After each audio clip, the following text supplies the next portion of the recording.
Okay, appreciate you letting me go first. Hey, Cuonzo, Bob Hope from the Hey, Arkansas. Bob, how you doing? I'm doing well. How are you?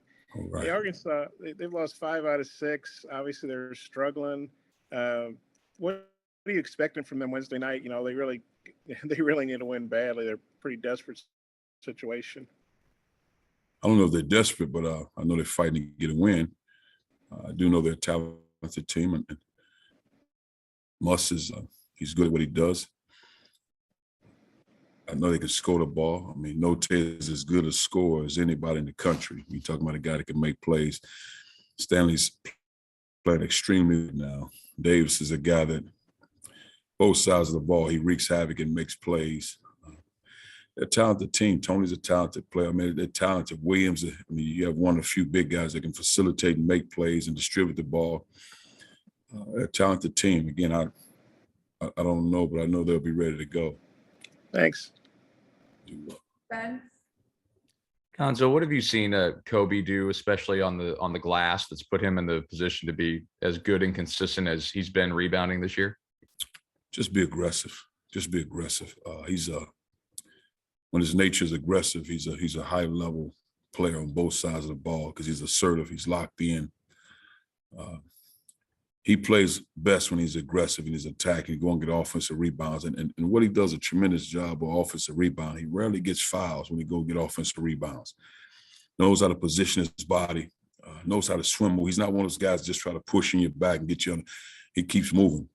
He keeps his legs moving. He has a strong lower body, and he gets balls high. And once he hits you, he does a good job of getting around there, making plays and making stuff happen. But he's aggressive when he's rebounding the basketball. I just think a lot of practice, a lot of different scenarios, and just being assertive. Andrew? Hey, Coach, just how much more comfortable you think this group is playing together than they were at the beginning of the season to now where they're at, being the top 15 team in the country? Oh, we continue to get better. And again, even in taking some of those lumps, I could see us getting better, but oftentimes you got to go through it. And just really, because what happens, and I say this respectfully with 10 new guys, though Jordan was here and Sean came in January, Kobe and Javon only got to play reps at this level, just even in the program and what we're trying to do, what we expect. Then you have a June and July where you're slowly implementing things. And you don't really know what you have. Guys, this guy can make a shot. He has this potential. This guy can do that. But I've always said you don't know until adversity hits because you really don't know what you have. I'm going against a guy, the same guy the whole time in practice. Then his good is pretty good in comparison. Then all of a sudden the lights come on. It's like, yeah, we got some work to do. And then you got to go through it. And they have to see it. Because one thing for me to say it, but they have to see it and you have to feel it. Then you're able to push forward. Eric? Cuonzo, you've talked in the past about just how kind of tough it is to play in Fayetteville. What is it uniquely tough about Bud Walton in that arena to get a win? I think any place, if you have a tremendous fan base, it's a tough place to play because the emotions. I mean, just as a young player, you go into those environments and the energy is high. They make shots, they make plays. All of a sudden, you can't hear yourself talk. You can't hear from the sidelines. That helps you. That's what helps you. Of course, they're a talented team. You face a lot of talented teams, but I've went against talented teams before, and the environment when it's great, it gives yourself a chance to win games. But you mix that with a great environment, it changes the game plan. Dave?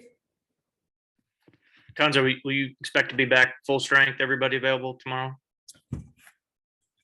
For sure, definitely 11. We got one more. I think should be good to go. But so just the clearance right now. But I think so.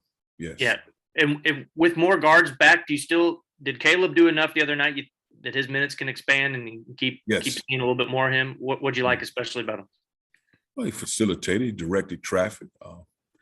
In my opinion, he's a guy, again, very cerebral player, but he's also a guy that takes pride, I think, in playing defense. I just think with him, the continued growth and maturation at this level, because he can play basketball, facilitate, making plays. I just think with injuries and that sort of thing, and June and July, it slowed him up quite a bit. And now you start to see a better basketball player because he's healthy. Corte?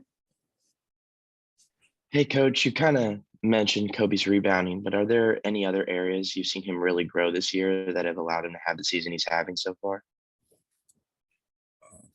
he's always been a good all-around basketball player. He's always had the tools to do a lot of things. Now we're just mastering those things, driving the ball downhill, and really straight line driving and not what we call banana cuts. If you know the shape of a banana, going kind of round as opposed to straight line ripping and getting to the rim, where one, it took you 3 dribbles as opposed to just taking one to make a play, that sort of thing. And then when he's catching and shooting his 3-ball, then it's really tough because now he has that to go with the low post game and also driving the ball because he's a good passer. He's a very willing passer. He's probably wants to do that more than anything. But when he has all that going, he's a tough player. But he put a lot of time into it, wanting to be good. And I just think the thing for him sometimes is, man, I got to go out and try to make a play. I got to make plays. I got to put pressure on the defense, being strong with the basketball. And the other part is, can I play 30 minutes without turning the ball over? Can I play 30 minutes without getting a cheap 1 or 2 fouls here and there? And that just really putting a tax on your mind to do those things. Lila? Hey, Cuonzo, you mentioned kind of the, challenge of going into a tough environment, with a passionate fan base. What is kind of the mentality that, you think this team needs to have to be able to pull out an environment, road win in an environment like that and to get that first road win? Well, I think you can say for the team, but I think in any case, winning games on a road, you obviously have to be good enough. That part is understood, but you have to take care of the basketball. Good shot selection, limit their transition production, limit their ability to get to the free throw line. Hopefully you get more free throws. Make them play defense, make the ball move, make them play defense. I just think that's a recipe to try to win games on the road in any case. But for them especially, because they get out in transition, they get to the free throw line and transition shooting, it could be a very long night for you. Bob? Hey, Cuonzo, I know you and Eric go back to the CBA days, when he was coaching, you were playing, I think it was Grand Rapids. I don't know. Yes. Correct me if and 2 years ago when Isaiah Joe got hurt, they lost 5 in a row. But they kind of pulled out of it late. Last year they lost 4 or 5. Then they got on that long SEC run. Kind of knowing what you know about Eric, he's shown this ability to pull teams out of these tailspins. I just wonder kind of what you think about him as a coach and how he's done that in the past. I think he's a good coach. I mean, I think that part is understood. I don't never think that was in question, but I think just his resilience, he's a fighter. He's a competitor, and if you have willing players that want to be good and embrace coaching and whatever that means and whatever goes with it, and they'll be fine because he'll do the other parts. He'll put them in position. Now you just got to be willing to do whatever it takes. But sometimes when you get in these ruts like this, those conversations in the locker room amongst team, and I say amongst family and team, can be uncomfortable. But you got to be able to embrace that conversation and move forward as a team. He's coaching with a torn rotator cuff. He got hurt in practice about like early December. Do you know that? No, join the club. I had shoulder surgery. Actually, right when COVID hit, maybe March 16th, I had that surgery that following maybe Tuesday. And I'm still trying to, but join the club.